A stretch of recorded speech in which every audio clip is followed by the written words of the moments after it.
You are listening to KLRN Radio, where liberty and reason still reign.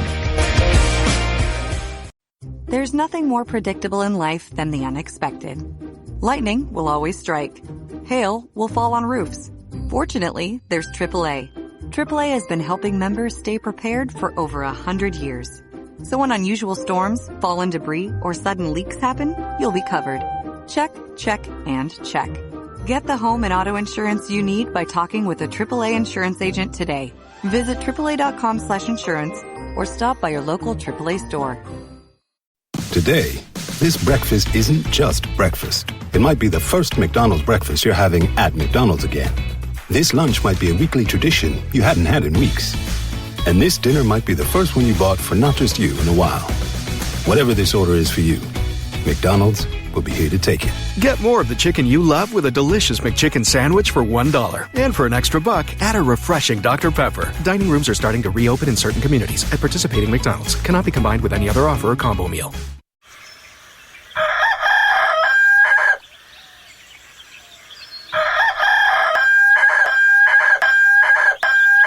If you prefer real mornings, shouldn't you have a real breakfast? At McDonald's, we get real about breakfast. That's why you can have a savory sausage biscuit with delicious hash browns for only $1.50. It's time to wake up breakfast. Single item at regular price. Prices and participation may vary. Cannot be combined with any other offer or combo meal. My son was in the Army back during Desert Storm, but even then he wanted an MBA. He looked at a dozen schools, but only one offered the online education and flexibility he needed while he was in a tent in Iraq, Grantham University. Turns out that Grantham's been delivering affordable, relevant college and advanced degrees for over 65 years. Heck, if they can deliver a quality education to a soldier in a tent overseas, think about the flexibility Grantham can offer you so you can earn your degree too. It doesn't matter how complicated or full your life is. If getting a degree is on your bucket list, you'll want to do what my son did. You'll want to call Grantham. Find out how easy it is to get started on your education so you can check that college degree off your bucket list. Call Grantham right now, 800-910-1370. That's 800-910-1370. Flexible, affordable, relevant. Call 800-910-1370.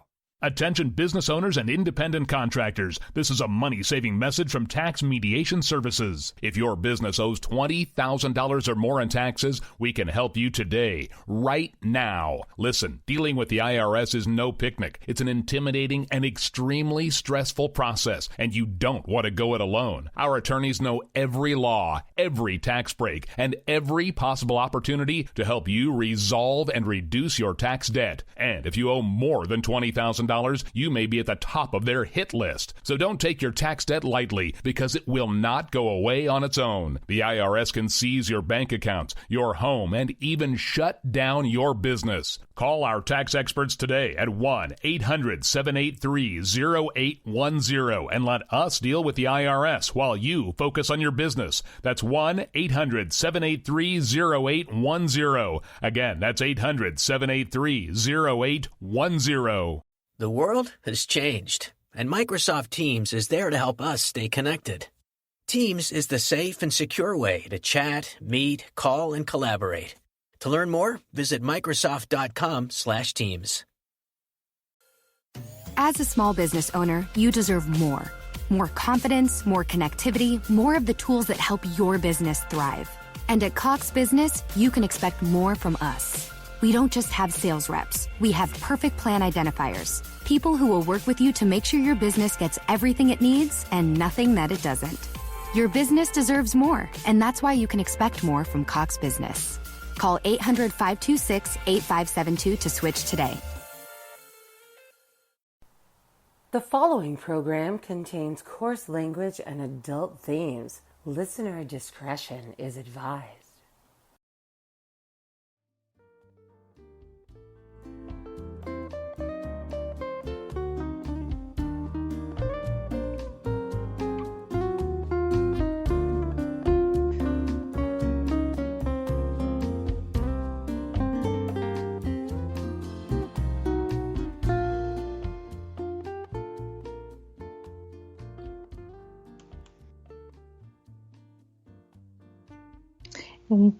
Welcome, everyone, to another episode of The Cocktail Lounge. I am your hostess with the mostest, Aggie, and with me, as always, is the ever-suave, affable, and quaffable co-host of mine, Brad Slager.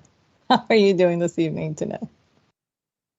Well, I'm doing good. The question is, how are you doing now that your vice sabbatical is over?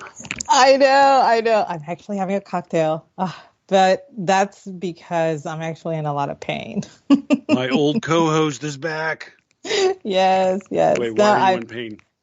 I was busy cleaning, and then I decided, I had all of my, how I paint furniture, so I have a lot of furniture paint. And I had been meaning to move it to my craft shed because I have the perfect armoire in there that stores all my paint, shelves and everything. So I decided to do that today. And rather than take, and my jars are either pint size or quart size. I have a lot of quart size jars. So rather than take two at a time, I put a bunch of them in a basket and I hauled the baskets down there. And I did about 4 or 5 trips, actually 6. And so that I kind of twerked my back a little bit. But on top of that, when I came back, I wanted to clear the area where I had all my paint and everything. And I reorganized all that and everything. And because we do have guests coming for the eclipse, and our first guest arrives tomorrow. So I didn't want to be doing that while he's visiting. So I had to get that under the gun. As a matter of fact, I finished around 6:45. So I sent out the show tweet and then jumped in the shower as quick as I could. And I twerked my back again. Jeez. Yeah, good thing you're allowed to self-medicate now. I know. I'm a total mess. But yeah, so I'm now relaxing though. I'm very happy. I'm very happy. Got that done. Expecting company. Did the grocery run. Everything is set to go. I'm set. And I have a cocktail. Well done. Finally. Finally. Me too. So there you go. Well, I'm having beer tonight, but whatever. There we are. Oh. Beer? What kind of beer? It's a very exotic selection this evening called Leftover Crap. Oh. Yeah, found that my stock in the fridge was actually gone, and I was like, oh, damn it. And I have like half an hour to showtime, so I'm poking around, and somebody left a suitcase of PBR on the side, and I was like, all right, we'll suck it up. There we go. Throw that in the freezer. So there we are. I'm lowballing it tonight. Hey, everybody has their low tide, so that's okay. At least I'm not drinking light beer, so that's all there is to it. So how did Easter go for you overall, besides your revelry of being able to eat and drink once again? Oh, Easter was great. It was just the two of us. So I roasted a duck. I did all the, fixings for it. So it was like Christmas all over again, but with leftovers. That was awesome. Because every time that I normally do 2 ducks for Christmas. There's never, ever leftovers. I never get to enjoy leftovers like I would with a huge turkey or a spiral ham. Because usually my kids will they're like vultures. They just descend and they eat all day. I mean, once I serve it, I put whatever, if there's any leftovers, I'll start putting them away. They'll come back into the kitchen and start eating it. So I've given up, but this time I had leftovers, so that was nice. And I also made a lemon pound cake. So that was so nice to eat sweets again. She's back. I know. Well, I'll tell you somebody who had a rough Easter, although he probably didn't notice it, and that would be President Biden. Oh, dear. I did hear, and I was I was not happy. Yes, our country's most devout Catholic didn't seem to be too interested in Easter. But Well, they made a point of commemorating the what is it? Transgender Day of Visibility. yes, yes. Okay, And it and was, there's so many things that were wrong with this. The administration has the authority. Any days that are observed that are not holidays can be moved. Most of the time, they try to observe them during weekday so that there's recognition at your workplace or wherever you spend most of your day, that kind of thing. So that was one thing that I noticed. It was not moved. The other thing that I noticed was that Biden administration actually put this out. It was a White House proclamation, and it was tweeted out from the official Joe Biden account. And Joe Biden denied it ever happened, that he didn't do that he never made a proclamation. And I'm like, okay, there's something weird going on. They're not talking to him. They're not telling him that they're doing this in his name. And because we all know it's Karine who is tweeting out of his account. She's been caught doing so. So that was, really alarming. And the thing is, I would not observe this day anyway, because frankly, it is extremely stupid. And this whole visibility thing, when they're always screeching, I mean, come on, it's not a needed day. They have how many days of observance reserved for the LGBTQIA plus community that it's insane. Even whole months are devoted to these people, and inside those months are devoted days specifically to certain people in those groups. So it has gotten way out of hand, in my opinion. Yeah, I think they're fast approaching about the 200-day mark on the calendar dedicated to the LGBT pi community any longer. It's just patently ridiculous. Like, for them to say that they're underrepresented is the amusing part. It was like, excuse me. But with select portions around holidays, because you can't share the attention, there's something seemingly going on with somebody from this group every single damn week of the year, it feels like. And I mean, they've got stuff that I don't even know about as far as what it means sometimes, but it's all part of them. Yeah, I have the list. And I remember I posted it in one of my group chats, but it is incredible. I think you counted how many did you count? I think I did it one time. I came up with like 160, 165, something like that. That's, this group has a month. This group gets a week. And most groups get multiples thing. There's, like Lesbian Awareness Week. Then there's Gay Pride, which includes them all. Then there's Lesbian Family Day, and there's this and that. Just the very fact that they had a Trans Day of Visibility, for one. Most of the time, nobody wants to look at these people, just saying. But two, they already have the Transgender Day of Remembrance. I guess this is when they flash back to their previous gender. I'm not sure what that's all about. I really don't know. Transgender Awareness Week, which, I'm sorry, these people don't shut up. We're definitely aware they're around. Transgender Parents Day. And these all take place during Transgender Awareness Month. I mean, why do we have a segregated day of visibility in springtime? It's almost as if, they're going to forget about us the rest of the year. We have to come up with something else some other time. I think that's exactly why they did it, because somebody did say that the founder of this day measured, and it's equidistance between two other transgender days. So I think it was just to make sure that you didn't forget about these people. And I'm like, and I say these people in the most derogatory pointed way. Yes. I normally don't do the, you people or those people. I never do that. But in this case, I kind of have to, because they are really seriously trying. I mean, you have, it's bad enough you have an entire month of June. You also have, they're taking over October. And first of all, breast cancer awareness kicked out the Hispanics out of October. All right. So, and we all said, you know what?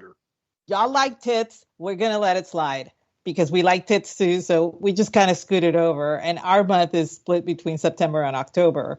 And we have to share it, by the way, with Pan Pacific History Month. So we're sharing with another ethnic group, I suppose. So we've actually, when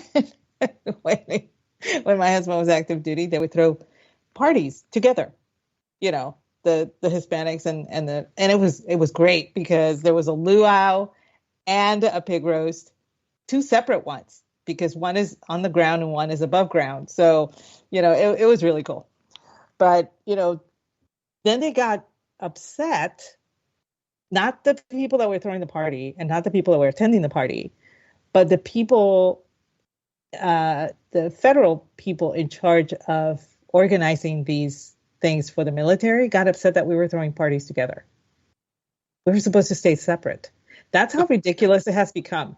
And now you have the entire now the month of melting October, pot is looking like a TV dinner tray with segregated portions. Yeah, the entire month of October is LGBT History Month. That's the entire month of October. And within October, you have an International Lesbian Day, not to be confused with Lesbian Visibility Day, which is April 26th. Okay. National Coming Out Day is on the 11th. The 17th through the 24th is Gender Fluid Visibility Week. The 19th, International Pronoun Day. The pronouns get a day. Okay. The 23rd through the 29th. Of course they do. Asexual Awareness Day. And the 26th is Intersex Awareness Day. And I'm like, why so many? I thought this was one group. Oh, no. It's They're completely divided. They are demanding to fly under the same flag, and yet at the same time, they're all balkanized under that region that they've claimed with this flag for some reason. It's really almost like the American flag wants to have a star on it for every neighborhood.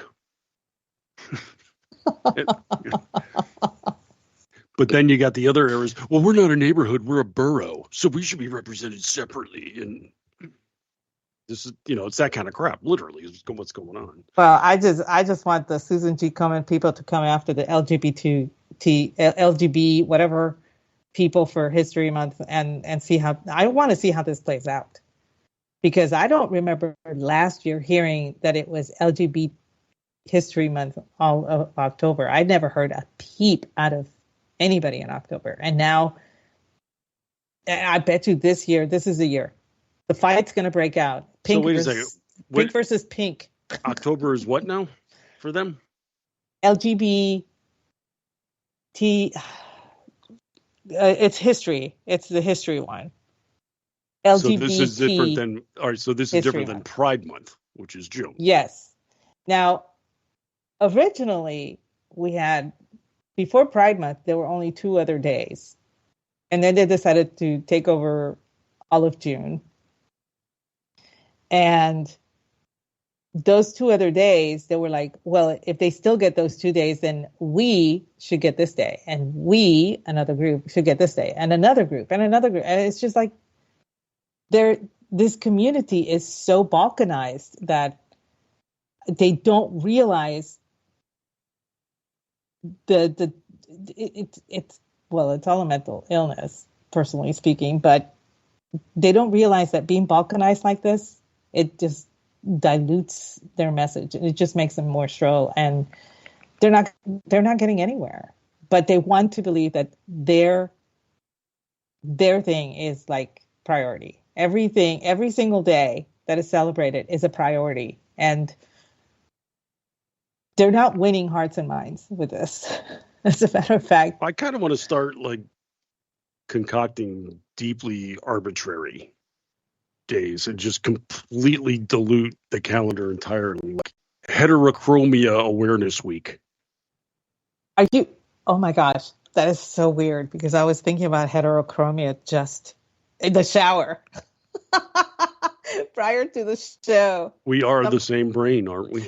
I was washing my hair and I started thinking, heterochromia is rather cool because my grandmother had heterochromia. And I kept thinking, and I just started going down the rabbit hole, do any of my cousins have heterochromia?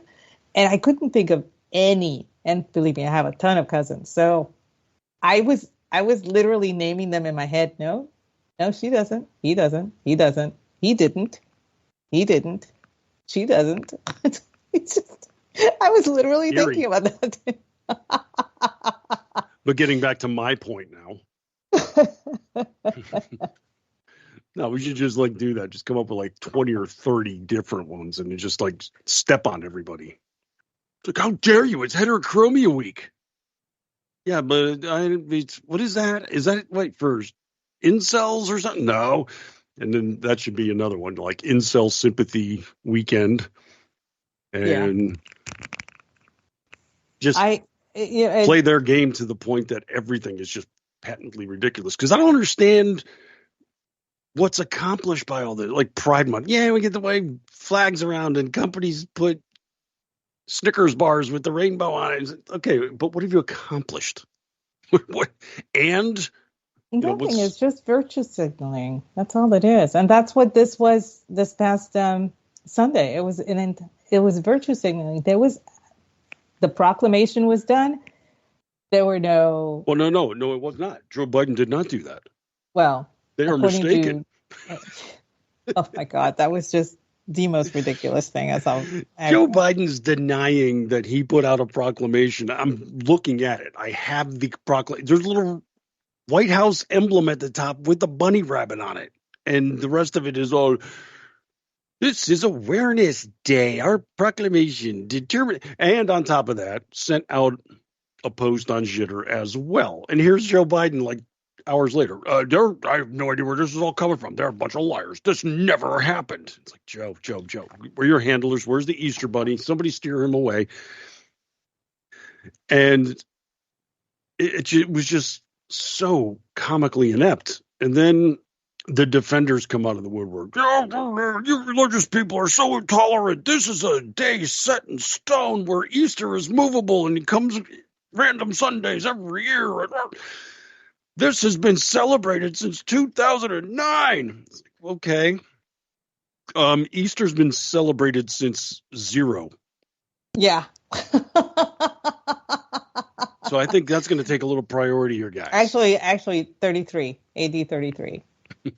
That's the date that, But yeah, it's just putting that aside. Oh, that proclamation's been around for a while, blah, blah, blah. It doesn't matter if the proclamation was around for a while. There is protocol when it comes to an established holiday and a proclamation. So you don't want to mess both of them up, you can put 2 proclamations in one day.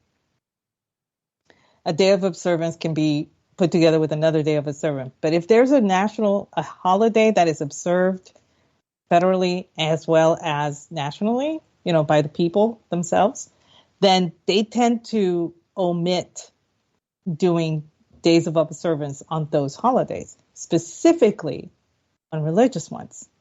You don't see a day of observance being done on Christmas Day. You don't see one being done at the start of Passover.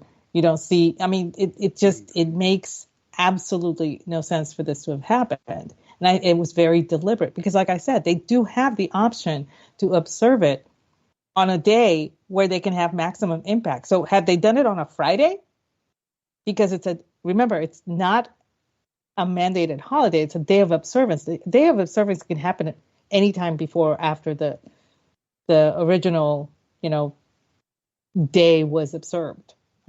We've done that with Columbus Day. We've done that with presidents' birthdays. So they can do it, and they have done it before.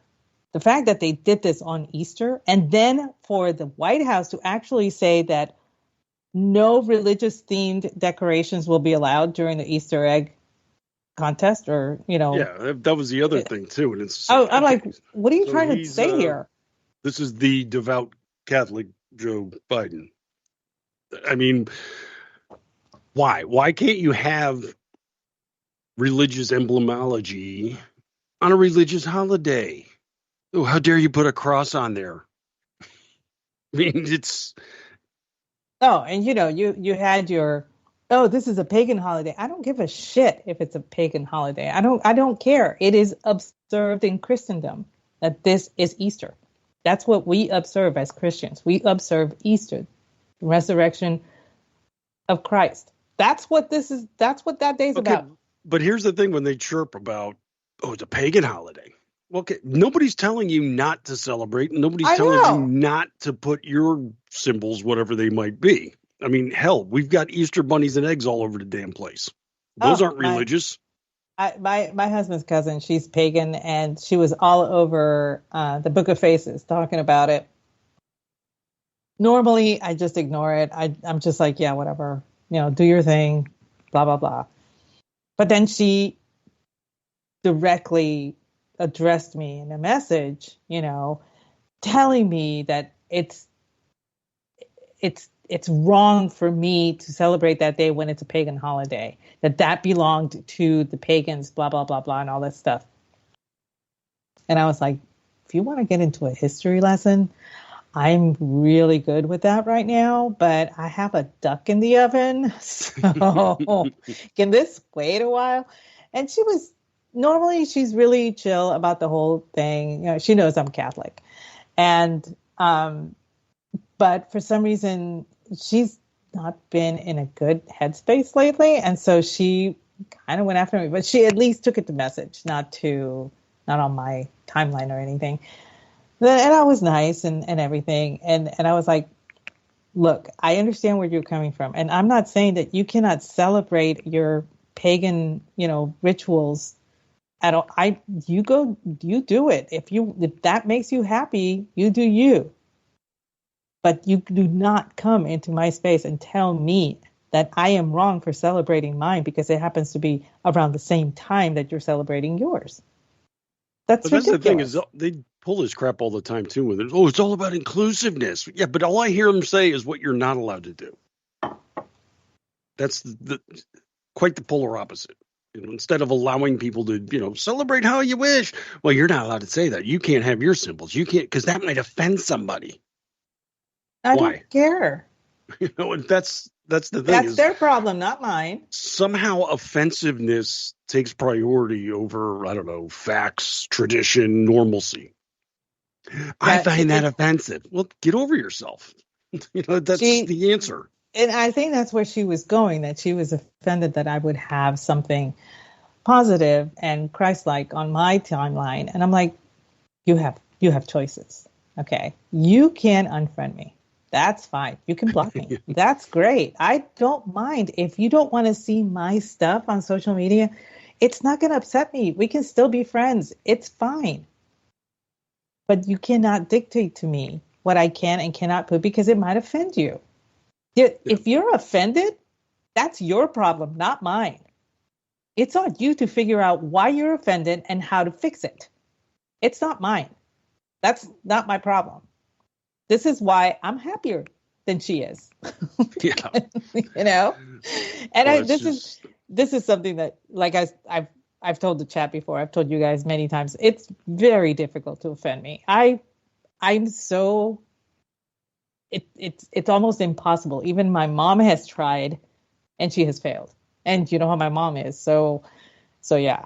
And I just, it's a waste of time to be offended about anything, because the moment you become offended, that problem's yours, not the person that's doing whatever it is that they're doing that offends you.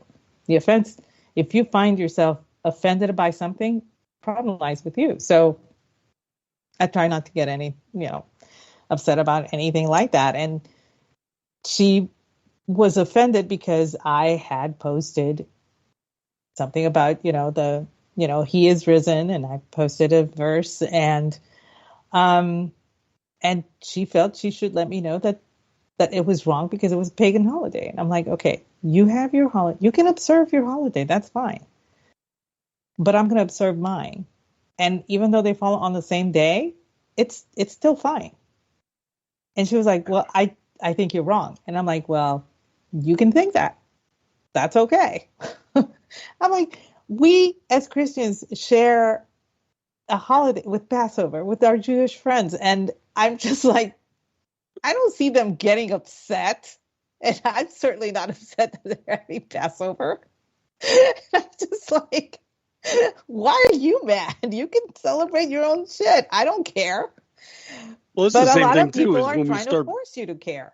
when we bring up like all their holidays, all their remembrance days and such, and it's just, when you start asking questions like, why do you need this many? You got a month, you got a week, you got other days. Look at you losing your mind about this. Like, no, I don't care. Take the whole damn calendar. See, it's not going to affect me. I'm not celebrating, so I don't care. Oh, you're not celebrating. You're hateful. Shit, here we go. And this is exactly what it's all about. They need to step on toes, and if you react or push back, then you're the hateful, aggressive one. And it's just like, go wave your flag, do whatever the hell. I don't care. But yeah, I was, I'm like, yeah, you can have I your don't day know of. why compulsory that I celebrate with you, that you won't celebrate with anybody else. So, what about Easter? Are you going to celebrate? It's a hateful religion that excludes us. Well, then go do your thing. It's just, I don't know what else to say to these people because they want to be mad. Well, go be mad then. I don't know. It kind of sounds like a shitty holiday to me, but if you're going to be pissed off on your holiday, go knock yourself out. Well, that's the whole issue. They want you upset. They want you to care about their, grievances, The transgender their day of offenses. grievances. Yeah, and How's I'm that just day like, different than any other one? Because you seems like you're always pissed off.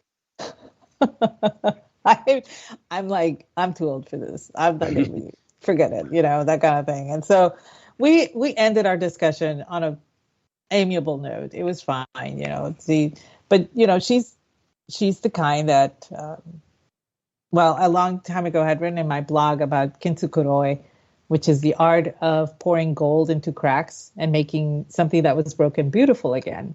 And it's an old Japanese form of art. And, she was like, well, if she was upset because she had told her kids that, they have to be careful with words, not to hurt people's feelings. And my point in that blog post was like, yes, you can get broken. Your feelings can get hurt, but it's on you to fix those cracks. It's on you to pour that gold and make yourself stronger and more beautiful. And she's like, well, I just don't agree with that. And I'm like, this is why your life is such a chaos. You're just an elitist because I can't afford gold. I was just like, I can't talk to her. I just cannot make her see my point of view, even though I see her point of view. Yes, when we're teaching our kids, be nice, don't say mean things, don't hurt people's feelings, that kind of thing. But when you're older, those things are going to happen. Your parents are not going to be there to like hold your hand or anything. You need to like get thicker skin. And she's just not the type to say that to her kids. So yeah, well, anyway, that's going to happen. But we actually we had another day of remembrance yesterday. Yeah. Speaking of trans days of visibility and nonsense, geez, somebody else that I could do a lot less seeing of. The 1-year anniversary of Dylan Mulvaney's Bud Light promotional relationship. Yeah. The Bud Light implosion anniversary. It's I guess also then technically it's 2 years of Dylan Mulvaney being a woman. This is how does nobody just sit back and think about how stupid that actually sounds? Well, I'm a 32-year-old who's been a woman for 2 years now. Are you saying what? You just said that? No, it's a No, I mean, no. just as ridiculous as it can get. And I find it, I don't know, I guess kind of funny. Maybe there's some Schadenfreude going on where Meringue. you just listen to the after effects of this whole thing. This has been, remarkable to watch that Bud Light has still not recovered. I mean, people kept calling us a boycott, and I said at the time, I was like, no, a boycott is when people simmer down and they start to come back. It's like, oh, okay, yeah, we'll do it. No, they drove customers away. They got rid of customers. And in the beer industry, that's a severe mistake because when it comes to beer, when people lock into a brand, it is impossible to move them. I mean, when I was at Bud, good luck trying to get the old timers to try stuff. Like I would go to a VFW and, for one thing, bringing a new product in there is impossible. No, not at a VFW. I'm sorry. But I would walk around with a bucket of free beer. Like, here you go. You want Bud Light? No, I'm a Miller Lite guy. Yeah, but no cost. You can have this. It's like, Miller Lite I don't guy. think so. I drink Yingling. No, you don't. Okay. You cannot. That is like, I love the gentleman at the VFW because they're very set in their ways. They're not going to try anything new ever. Well, the funny thing is, we were there doing a promo one night, and the guy's like, "No, I'm Miller Lite. I don't touch that stuff." I was like, "Okay, fine." And 2 days later, I go back and I'm doing the regular beer cleaning on the taps, run everything through, and then clean them, put it all back together, pour the stuff out, and then I sample the beer afterwards, make sure the temperature and taste is all right. And the guy's like, "Holy crap, I want that job. Can I sample it too?" And I was like, "No, this is Bud Light. You don't drink Bud Light, remember?" He's like, "Yeah, but it was free." I was like, "What do you think I gave you 2 days ago? I handed you a bottle and you get pissy about it." It's just the way they are. So for Bud Light to chase them away, these are not people coming back anytime soon, if ever. And on top of that, during this past year of this, they drove away the new drinkers. And those are the people you want to lock in. Yeah. The people going to college and stuff. And, hey, I'm a PBR guy. And they're going to be drinking PBR when they're 40. It's that kind of thing. And those are all customers you've just lost as well. That's why this is such a fiasco. And, people have been trying to make excuses. The stock has come back. The sales figures are climbing back up. It's like, well, you were in the fucking basement. You got nowhere else to go. You can't go much lower. In January, the sales were still 30% off from last year in January. That's severe. That's massive. And it is not going to be fixed anytime soon. So they're not going to it's not going to, okay, Bud Light's back to number one. Yeah, no. Maybe by 2027, something like that. This is going to be a slow climb, if at all, because it's not even that people are pissed off anymore. They just turned their back and they went elsewhere. And, some are saying, well, I'm just not an AB guy anymore. Fine, you got that. But when people now are drinking Miller Lite or they're drinking Yingling or something else, now that's their brand. You've lost them. So this fix ain't there. You need to build this back up. You got to get new drinkers on board. You have to reestablish yourself in the marketplace. So they're looking at a long road. And the stock has not recovered from the price it was before Mulvaney. And 1.4 billion in sales Bud Light have been lost last year. My God. And they had all kinds of expenses. They had to do buybacks from retailers that sell their product. They don't normally do that. They've had to compensate the sales force to keep them from quitting.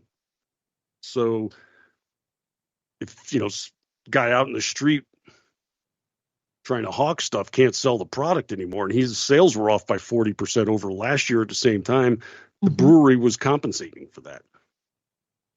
Well, I go to my little hamlet, my little grocery store. It was one entire section was Bud Light.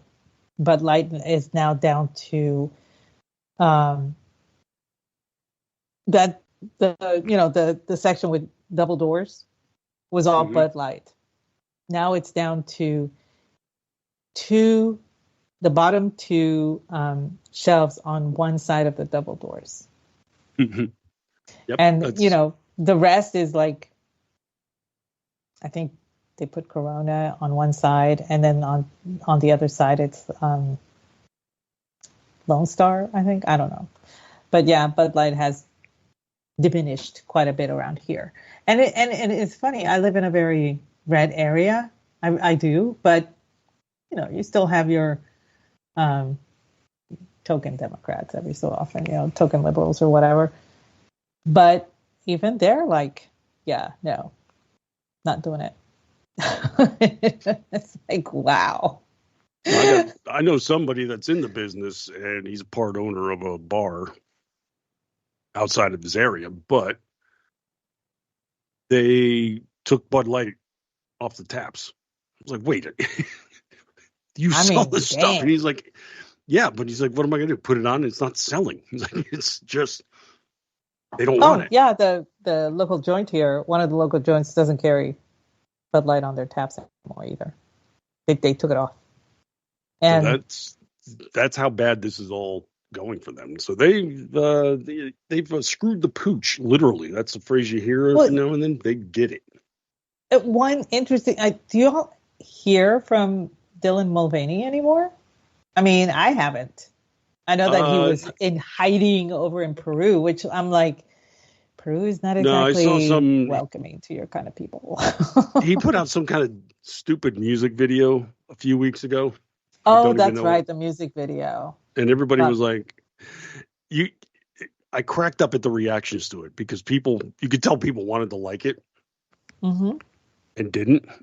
But they wouldn't dare criticize it. So they were saying, it looks like a lot of fun. Okay, maybe his voice isn't there, but it's like they were afraid to actually say, man, that sucked. You're not allowed to. You can't be critical of it.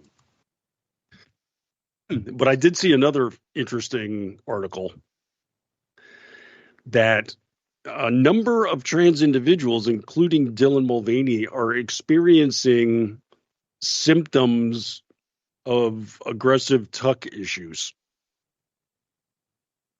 I can't imagine that the process of tucking is particularly gentle, or in the long run, it's going to cause issues. I'm assuming that this is what this is about. Yes, apparently the shoving your crank down by your taint is going to have some adverse effects on your physiology. Didn't see that coming. That's a shocker. Yeah, I can't believe we as a society are actually just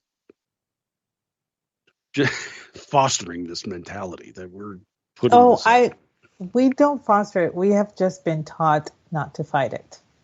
This is a result of years of zero tolerance policies, years of anti-bullying campaigns, years of, and I immediately run to the public school system because I witnessed it, volunteering in it. And so for me, it has training kids to be like this, to accept deviancy as a norm, has been a long time coming. And this is the fruits of it. This is what we're witnessing now. I mean, it's amazing that we're getting the most harsh lectures from the people saying at the same time they're the party of science. You're defying biology left and right. And yet you're going to lecture me about not following science. Got it. Okay.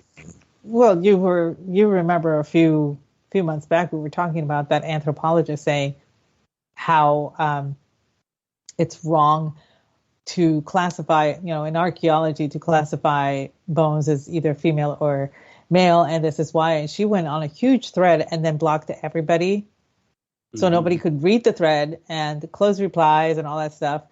And I'm like, no, literally, they have to differentiate between male and female because those are the only two options.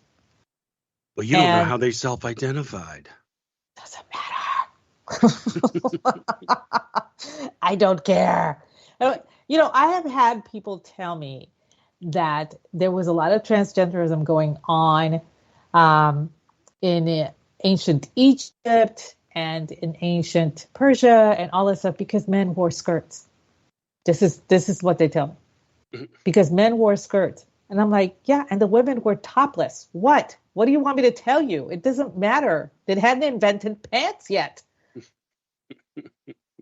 And I'm like, have y'all ever seen a true kilt and why the kilt exists at the way it is? It's not something you zip up the side. It's actually a 9-foot long piece of cloth. And you fold it in such a way and then you put it around yourself and everything. But it is a utilitarian piece that men would wear because sometimes when they were out hunting, they would have to stay overnight. So they needed something that they could wrap themselves on to keep themselves warm.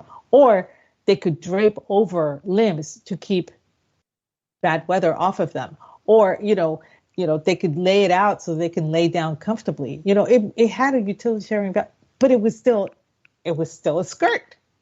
It wasn't pants. Okay.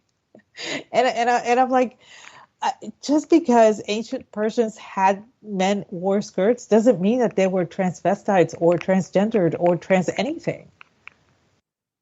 I'm just like, I've seen pictures of them in war paint. So basically they went to Sephora. But they wore makeup. It has become extremely ridiculous. I'm like, there's a reason why it's called the Louis the 14th heel or Louis the 15th heel, because he was the one that made it popular. But it was men wearing heels, but that didn't make him gay. It didn't make him a transgender, transvestite, cross-dressing. That's just the way it was back then. And it kills me that people are using our dress codes for our generation, for our, today's dress codes, and applying them to thousands of years before to get the same result. I'm like, that's not the way it works at all. But it's just, yeah, this is the reality we have to deal with. There's not, I should say, unreality. We just are at a point now where this is what they're forcing compliance on, and it's just stupid as hell. So I hope other companies have taken the lesson from Bud Light, because this has become the ultimate object lesson. I mean, you have not seen a screw up of this magnitude. There are some companies that refuse to learn from it, but there have been a few that have learned from it and have backed away. So there's hope. Well, I'm encouraged too, because the major investment firms like BlackRock and such that have been forcing these, DEI and CIE and other things like this on corporations, they're suffering now because people are pulling out of those. Mm-hmm. And yeah, BlackRock now is down, like, I think a couple billion I saw, that people are just fed up with it. It's like, well, you don't need us. We don't need you. And you're not getting our money. And, states are doing this too. Texas and Florida have pulled out of investment funds and such that are playing these games. That's having an effect. So it's encouraging. I like that. It's a two-way street. It turns out it's like, we're going to force this on you. It's like, okay, well, good luck trying, because you won't have my money to do it with. Oops, and there you go. So this is something to take away from it. Well, speaking of oppressive laws, this is a relatively minor one, but a fun one. From Great Britain, the UK, as it were. Um, Them limeys. there's a British. Yeah, how dare you? British comedian by the name of Ed Gamble is, I guess, doing a tour, stand-up comedy routine for 4 nights in June. And as a result of this, he's advertising his show. He's putting posters up in the subway, promoting it. The name of his tour, as it was, is called Hot Diggity Dog, stand-up tour from Ed Gamble. And basically, the poster is him at a table with some ketchup and mustard spilled all over his white T-shirt and a hot dog on a plate while he's dabbing his side of his mouth and, in comedic fashion, as it were. He received notice from the government that he had to take his posters down.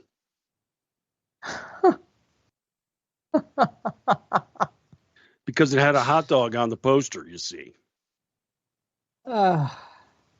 Yeah. This violated the transit network's ban on any advertising for junk food. Something that was put in place so as not to adversely affect the health and well-being of children. Therefore, things considered junk food, snack foods, or soda drinks and things of this nature are forbidden from advertising on the subways. This is a comedian that had a hot dog on a plate. Yeah. Hot dog is junk food now? Is that? I mean, I'm not saying it's, the apex of dietary standards, but nonetheless, I wasn't aware that we just categorize hot dogs as junk food right there. It's like, oh, that can't. So they told him he can't do this. Got to take those posters down. So he decides to go ahead and reconfigure the poster just slightly. He replaced a hot dog with a cucumber. Everything else is the same. He still has the mustard and ketchup smeared all over his shirt and dabbing it off of his face, but there's now a cucumber on the plate. This was acceptable. That's criminal. A cucumber? So who eats cucumbers with? I mean, why? Blah. Okay. And as he said it, he's like, I'm not really sure about the health benefits now because I'm promoting people eating cucumbers with ketchup and mustard. But, so yeah, this I guess solved the problem. But he's been okay with it because he says, yeah, this has brought a crap ton more attention than just the posters themselves would have done. So thanks, guys. Yeah, any publicity is great. So more power to him. I think this worked in his favor, even though in the most ridiculous manner possible. But yay. Yeah, I'm glad we saved the children from that. Yeah, glad we saved whatever. Well, you've got some crime reports, don't you? Speaking of Great Britain, I am so happy today. Because my arch nemesis is under investigation. The British Museum is under investigation right now. I need to get an arch nemesis. I don't have this is my only arch nemesis. I absolutely love the British Museum. I hope they die in a fire. But without the stuff around them. Okay. Anyway. Are they aware of this rivalry, by the way? No, they're not. I absolutely do not exist. Right. There is a new brouhaha, a new telenovela, a new melodrama coming out of the British Museum in regards to sailboats that basically belong to Ethiopia. For those not familiar, Christianity actually went to Africa before it went to Europe. And the first place, basically the cradle of Christianity in Africa, is Ethiopia. The Ethiopian Orthodox Church is probably, I mean, one of the oldest. It's, I want to say it's about the same as the Catholic Church, as the Roman Catholic Church, if not older. But anyway, back in the 1860s, there was a battle near the seat of the church, and British soldiers actually looted the church and took these 9 tablets. They're called tablets. And these tablets are extremely sacred, to the point where the only people allowed to study them or see them are the actual Orthodox clergy themselves. They're not on display for anyone else to see ever. They're kept locked up. They've been kept locked up for decades, if not hundreds of years, and before the soldiers loot them. And the British Museum has had them in their possession for 150 years under lock and key, because only Orthodox clergy from the Ethiopian Orthodox Church can study them. Well, they don't have anybody to study them. So they're kept, supposedly they're kept in climate-controlled vault, and no one is allowed. So these things have never seen the light of day, but it is known that they are in the possession of the British Museum and that they were ill-gotten goods. Now, I'm not sure if people are familiar, but there is something called the British Museum Act of 1963. It bars the disposal of any objects except in very limited circumstances. And it is argued that this is one of them, because these particular tablets cannot be studied by anyone in the museum. They can only be seen, they can only be accessed by clergy of the Ethiopian Orthodox Church. So the museum cannot return objects willy-nilly, but there are some legal exceptions with this act. One of them, they allow the trustees to return certain items if they're considered unfit to be retained. And in this case, these specific stone and wood tablets would fall under that category, because the museum can't do anything with them. They cannot be displayed, they cannot be studied, they cannot be taken out of this vault. So they being the Ethiopian Orthodox Church and the nation state of Ethiopia themselves, opened up a dialogue with the British Museum wanting to get the tablets back, because they figured, hey, there is a way to get them back, because they cannot be displayed. They can't do anything with them, so we can get them back. The museum has since decided, well, we may have them. There's no proof. The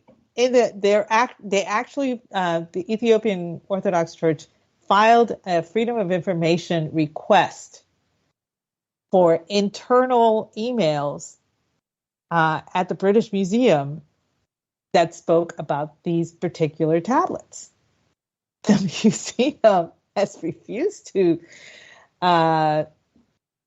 give any of these emails out. They gave and some of the correspondence has actually been redacted, and there is no mention of these tablets. So here, I have a question though. When did these British soldiers abscond with the tablets? What year? Well, I believe it was late 1860s. So no later than 1870. So the British was already under Christianity rule.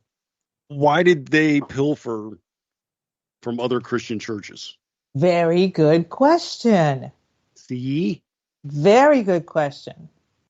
Because they can. That was kind of a crap answer for my great It's question. not a crap. Let's face it. This is what the British Museum does. They do say they have never stolen anything. They have never stolen any artifacts whatsoever. They take them from people who have stolen them, though. They will take them from people who have stolen. I mean, you know me and the whole issue that I have with the Elgin marbles. To this day, I know that half of my purgatory time will be invested simply because of this one particular issue that I have that I cannot resolve. So the anger that I have over this, I'm sure that half of that time in purgatory will be devoted to quelling the anger that I have over the whole Elgin marble situation. But in this case, I believe, having read, after we hung up the phone, I went and read some more about the tablets and the significance behind these things. This is also the church that claims they have the Ark of the Covenant as well. So, but nobody knows because nobody can access them because they're kept under lock and key. So, and I'm like, you know what? Going by faith here, considering the amount of faith and the strength of that church in Ethiopia, I'm willing to go on a little faith. They may have them. I don't know. But I know for a fact that these particular tablets are very sacred to them. And and you'll notice that several countries have had contentions with the British Museum because they do have certain artifacts that are considered sacred. It wasn't too long ago that India finally had some of their artifacts returned to them on the condition that they spend half the year over at the British Museum on display. And India's okay with that because at least it's being taken care of.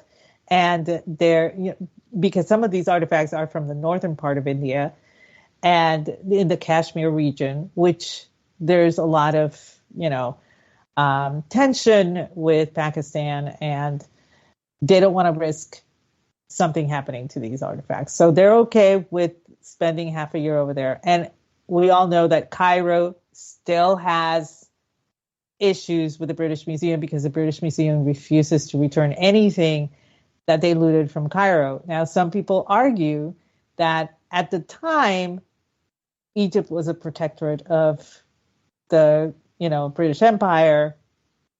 So technically they could have taken all these things. And I'm like, yeah, but they're no longer a protectorate.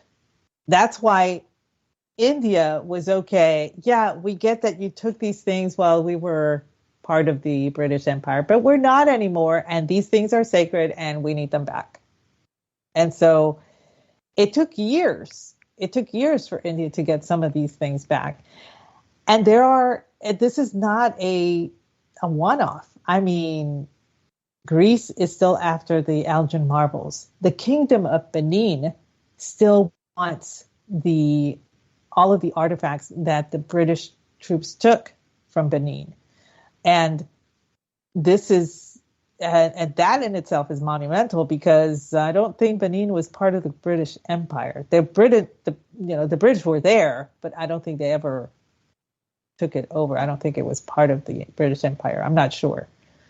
But, you have, Benin, you have Egypt, you have Iran still has issues, but they have bigger fish to fry. So they put that on a back burner. Iraq has certain issues. And a lot of people are like, well, I'm okay with the British Museum keeping it because I don't want to risk it being destroyed like the statues, the Buddhist statues in Afghanistan. And I was like, yeah, there's a reason why those things were destroyed. And I cannot blame the British Museum for not taking it over or whatever. But that's another story. But in this case, I do believe that the Ethiopian Orthodox Church does have a case to get these tablets back, because there's nothing that the British Museum can do with them. They can't even look at them. They don't even know if they're preserved well yet, because they cannot access that vault, because they are sacred and because they're not supposed to look at these things.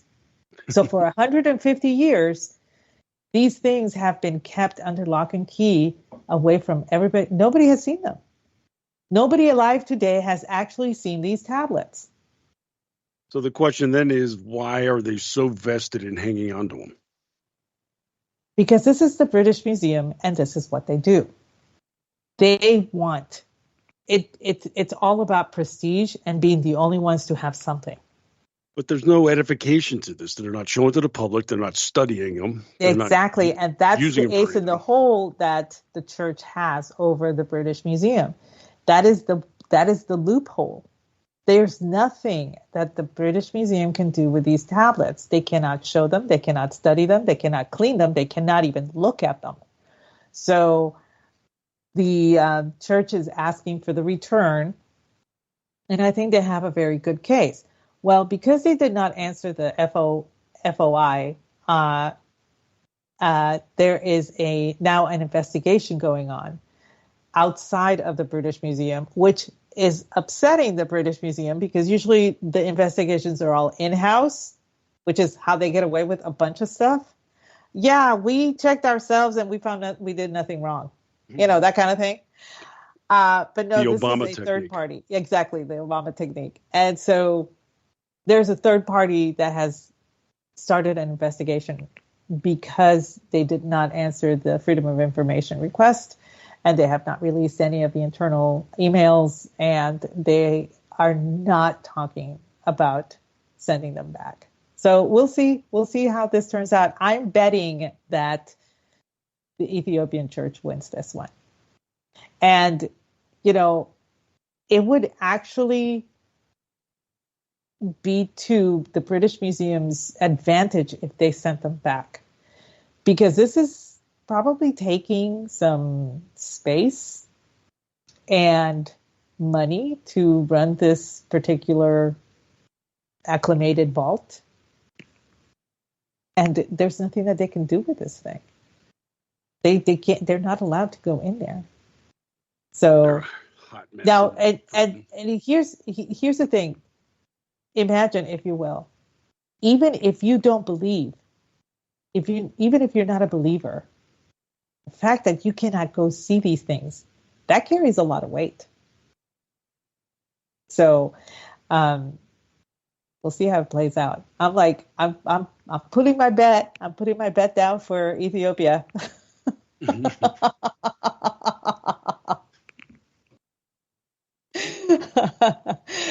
But you know not me, because of the Brits being the assholes that they are, that they're not likely to. That act that was passed in 1963 was specifically intended, I believe, because Greece was asking for the Elgin marbles again, and the British passed that law so that the British Museum would not have to give anything there that they did not want to give back. So they don't want to give back the Elgin marbles, as you and I have discussed before, because the Greeks found a way that they could have the Elgin marbles, just not the Elgin marbles, and the British said no. So it's all about the prestige attached to it. I mean, how many people go to the British Museum to say they've been to the British Museum? And the things that the British Museum has, there are so many things in there that cannot be found anywhere else in the world. This is why. Because when Britain owned the world, they were taking all sorts of stuff from everywhere. Of course. So they have an issue about giving things back. And Cairo, for one, does not recognize the British Museum Act of 1963 and is still fighting to get back a lot of Give us our crap back. Yeah, and so they have conceded a few things, mummy here, sarcophagus there, that kind of thing. But for the most part, the British Museum still has quite a bit of Egyptian antiquities that Egypt is fighting to get back. And, you saw they kicked out several British archaeologists from a dig in Egypt because they got mad at the British Museum.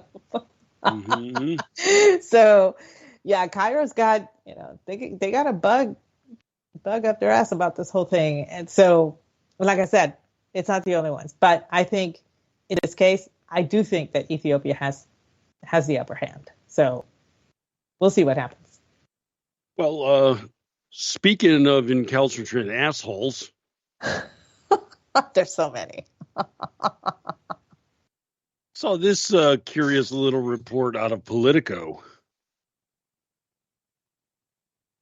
Turns out that they've determined there's a bit of a crime wave taking place in Washington, D.C. You don't say. It's somewhat isolated to one area, however. Air Force One. Air Force One? The announcement came from the president of the White House Correspondents Association. That would be one Kelly O'Donnell of NBC News. Sent this out and said that basically reporters are looting Air Force One every time they ride on board. NBC correspondent Kelly O'Donnell, the president of the White House Correspondents Association, included a terse reminder to colleagues that taking items off the plane was not allowed, and it reflected poorly on the press corps as a whole. For years, scores of journalists and others have been quietly stuffing everything from engraved whiskey tumblers to wine glasses and pretty much anything else that has the Air Force One insignia on it in their bags before getting off the plane. I remember toilet paper that was still wrapped and it has the Air Force One seal on it. I remember. I used to think they would take maybe a fountain pen or some bag of peanuts. Well, there were sometimes there were things that were specifically put out there for people to take. Yes, pens. Mm-hmm. Yes, snacks, notepads. I think the paper cups, you could take those because they're disposable. But yeah, the ashtrays, no. Glassware, no. Dishes, no. Toilet paper, definitely not. So as they're investigating this, apparently what had happened was there was a recent trip to the West Coast of the United States on Air Force One. And once they came back to Andrews and everybody disembarked, and then the crew was gathering all the things up and putting all the bags, they were like, holy crap, we're missing quite a bit of stuff here, guys. So they started, Politico, the writer over there, started calling around and asking people. And they were like, oh, yeah, no, this happens. Yeah, they do this. Yeah, they found this one story. Several colleagues of one former White House correspondent for a major newspaper described them hosting a dinner party. All of the food was served on gold rim Air Force One plates that had been removed like piece by piece during various trips on Air Force One. Wow. They even said there are times when they're getting off the plane and you could hear people's backpacks clinking because they've got the glasses and plates and stuffed inside with their other things. I'm sure you remember, and several of you in chat remember, when we flew American Airlines or Eastern or Pan Am or whatever, when they would serve lunch or dinner, all the dishes were like, china. Mm-hmm. And you had cutlery and you had glassware and all that stuff. I always thought that it was really cute because the plate was like, kind of small. Everything was like miniaturized. Not once did it dawn on me to take the little the teacup with the American Airlines logo on it. Not once. It takes a pretty good set of balls to host It a dinner does. party with your coworkers on stolen Air Force One China. I mean, and you know what? I can understand the ashtray. There are people that collect ashtrays everywhere they go.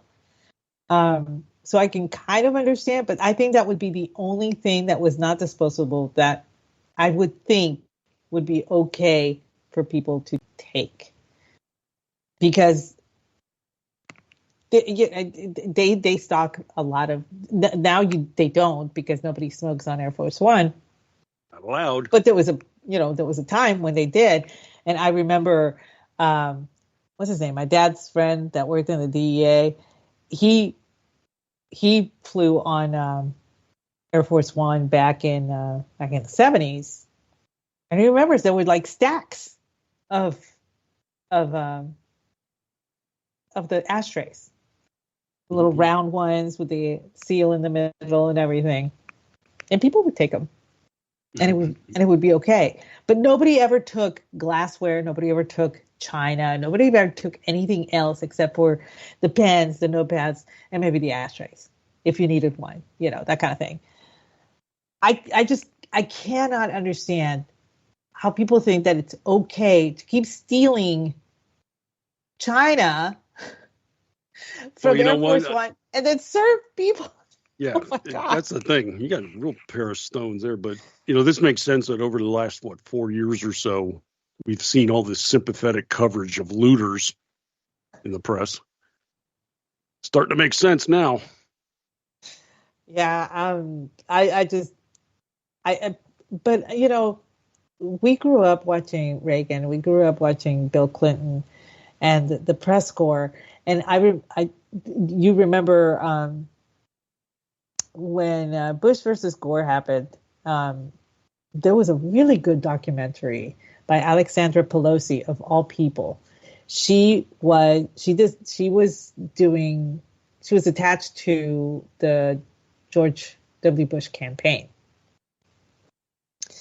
And if you guys missed it, if you can find it anywhere, it was a really good documentary because she detailed day to day everything that happened on those plane trips and all that stuff and everything. And it was kind of telling because she had friends that were working for the Clinton, for the Gore campaign, and were flying around with Gore.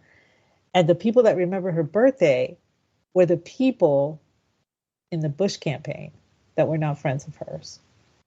And they treated her like a queen that day and all that stuff. And I mean, it was really good. It was really cool. But I remember her talking about how her mother had, it was a completely different experience to be on Air Force One than these smaller, jets, where everybody is cramped and all that stuff and all that. And I remember she did another documentary where she was on Air Force One. And it was, you're viewing the whole cabin and all that stuff, and people are talking and everything. And there's, there's pint glasses, where people are drinking iced tea or whatever. And when they're leaving, all of that, you see the shot and everything stayed behind. These people, I don't understand why they think nowadays, it's okay to take these things. Like, they think it's free. They're entitled sons of bitches is what it is. But this is our modern press corps. It's what we can expect from them. They're going to act like wolverines or hyenas somewhat. I did see this too, just to show you how inconsequential and unserious they can be. Two reports from the Washington Post. Wanted to highlight these because they just kind of caught my eye and fought for my attention. Bees, that is bumblebees, for those they're dying across America and Europe, according to scientists. The cause, of course, global warming.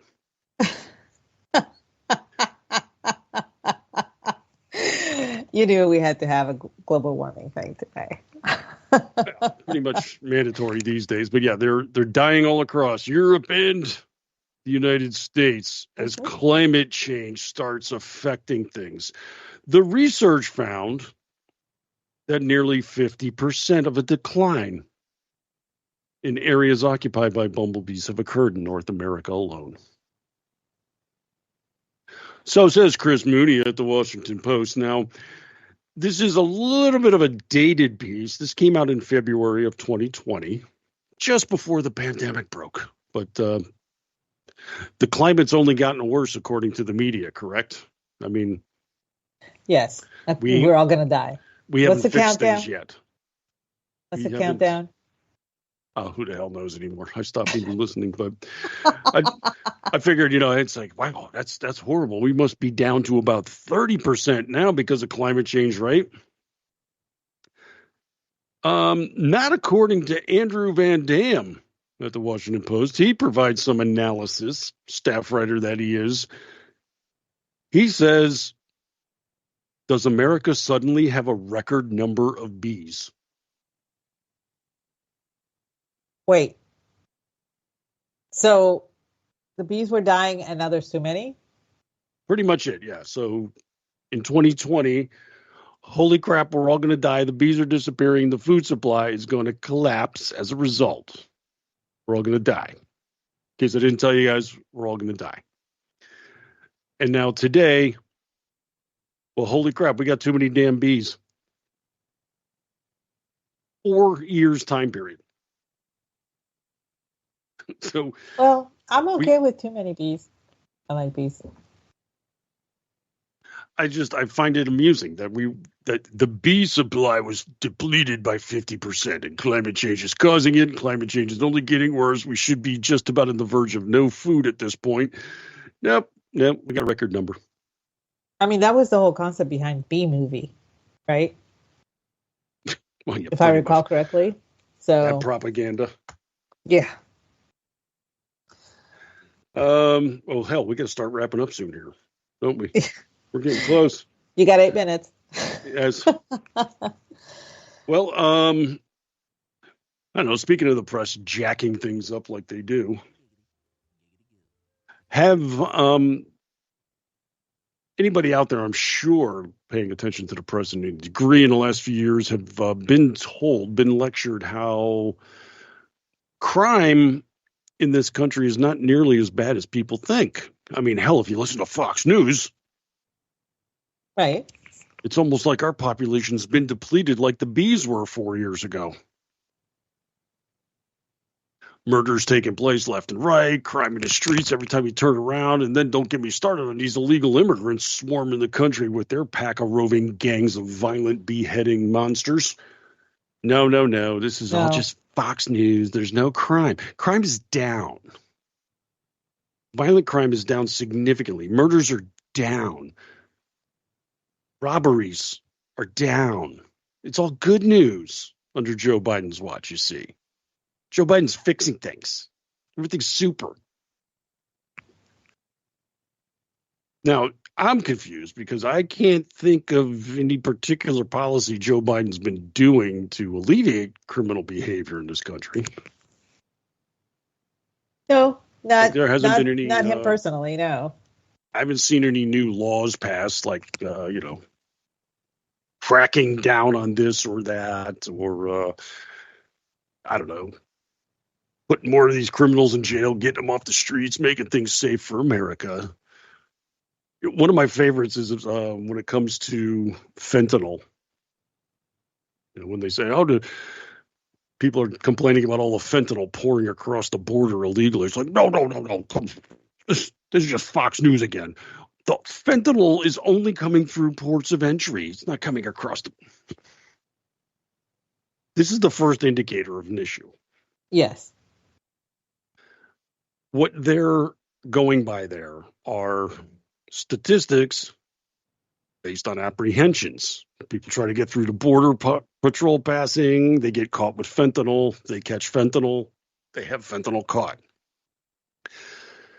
If people come across the border illegally, unknown, uncaught, it gets in.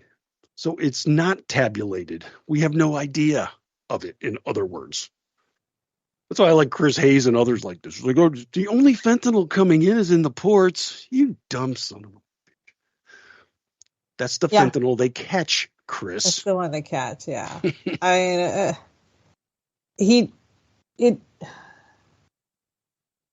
So this is the kind of game they play with statistics, okay? Now, the other issue I would point to is maybe crime is going down because we're not arresting people like we used to. They've not only redefined crime. Well, we've got district attorneys that don't want to prosecute and don't want to retain people in jail. Half the time they have police forces that don't even want to book and arrest somebody. Like they'll put them in the car and take them to the station, and then, you know what? I like the look on your face. You got the cut of your jib actually impresses me. Go on, you scamp. Get out of here.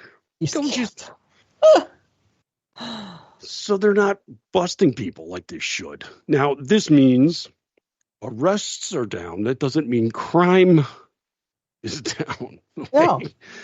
But it gets even worse. And you sent me this one. Oh, yeah. The Department of Justice a couple of years ago relaxed reporting standards.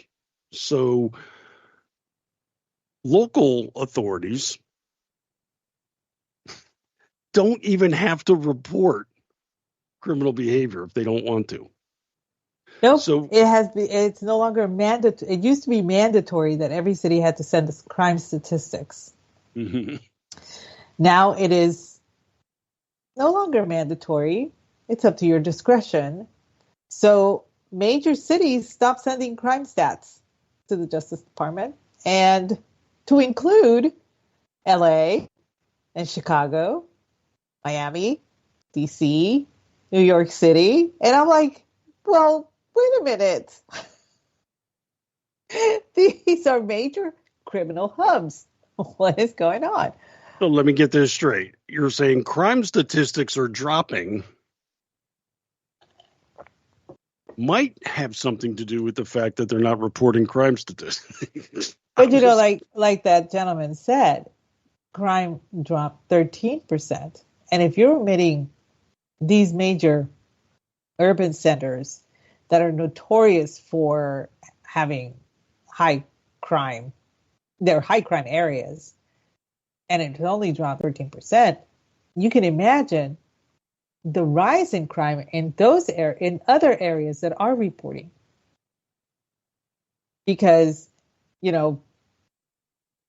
I've seen it. I've seen it. My brother-in-law has told me they're honestly thinking about moving from that area because the crime has gotten bad. And this is a suburb of this is a nice suburb, the kind where, you didn't lock your doors at night. But now they find themselves in a situation where, we need to think about moving. Yeah.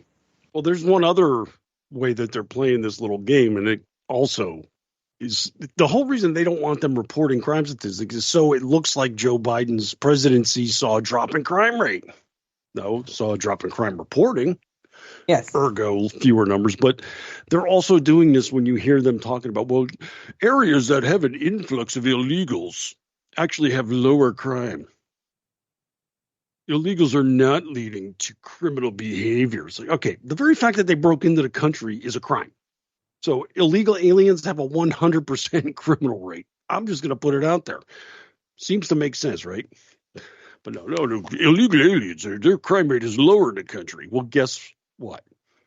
Almost all police departments arrest somebody, violent crime, car theft, anything of the sort.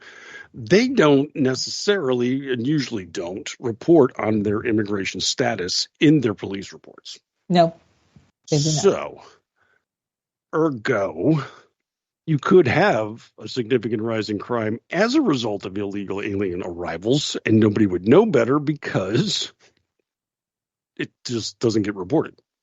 Nope. Speaking of illegal aliens, that guy that was counseling people on how to squat in other people's homes and everything? The TikToker? Okay, so he gets arrested. They find him. He gets arrested. And they put up his mugshot. Somebody noticed the mugshot is from 2019. Which means he was here before, got deported, and came back. Yeah, and people wonder why I want a wall. Well, we've actually seen a bit of intelligence in the other direction, too, where that one influencer wanted to go to Haiti to speak with the roving bands of cannibal gang members. That did not go well. He's been promptly kidnapped and held for ransom. Jeez, I didn't see that coming. That's a shocker. I want to give people the benefit of that when they decide to do something like this. But the thing is, they're not familiar with that part of the world. And having grown up in that area and being privy to stories that come out of Haiti, Haiti is basically untouchable. Well, I'm just wondering how many of their criminal warlords are plugged into the influencer community. That place is like Tortuga in Pirates of the Caribbean. It's completely lawless. It's hell. It's literally hell. And I cannot stress that enough to people. And some people are like, it can't be that bad. They had a president. I'm like, yeah, so did Somalia. Okay. I mean, I'm like, I'm from that area. I grew up, we didn't have boogeyman stories. We had Haiti stories. That's how our parents kept us in line, okay? Well, I seriously they would scare us what with this Haitian guy was, stories. What was he thinking, though? Like, he's going to show up. They're going to put a machete to his neck. It's like, I will kill. Oh, dude, it's Mr. Beast. Hey. No, they're going to say, get in the hole, and I want $600,000 ransom. The thing is, they honestly think that their celebrity status will protect them in some way. I don't. Haiti does not recognize anybody's celebrity status. They only see you as being a foreigner, which means you have more money than they do. End of discussion. Cannibalistic warlords aren't checking your clout score. Just going to say it. All right, we're going to have to wrap here. We're top of the hour. We've exceeded our limit. Yes, we have. Well, you go first because you have a lot more to say. So, Brad, where can we find you? You got way more than I do, and just I do not. You be quiet and do your thing. So, I'm available on a daily basis at townhall.com. My VIP column is available there called Liable Sources, where I dive into the muck and mire of the mainstream media daily. I'm also a regular on the front page of Red State, where I've got my twice weekly media podcast called Liable Sources. And you can hear me on this very network as well. I'm going to be here Thursday evening with Ordy Packard. He and I are going to guide you through all the important and vital entertainment information on the culture shift. Alternate Thursdays, I'm here with Paul Young from ScreenRant.com. He and I go into the dark side of Hollywood and bad movies on disasters in the making. And then, of course, every Tuesday here with the ever-effervescent Aggie Regan. He knows my name. If you need more of me than that, and let's face it, you do. If you head over to Jitter, I'm on the Jitter at Martini Shark. And what about you, Aggie? Where can people find more of your magnificence? Well, you can find me at Aggie Regan and at Aggie the Barkeep. Those are over on X. You can also find me Tuesday nights, 8:30 p.m., doing the Cocktail Lounge with my ever suave host, you.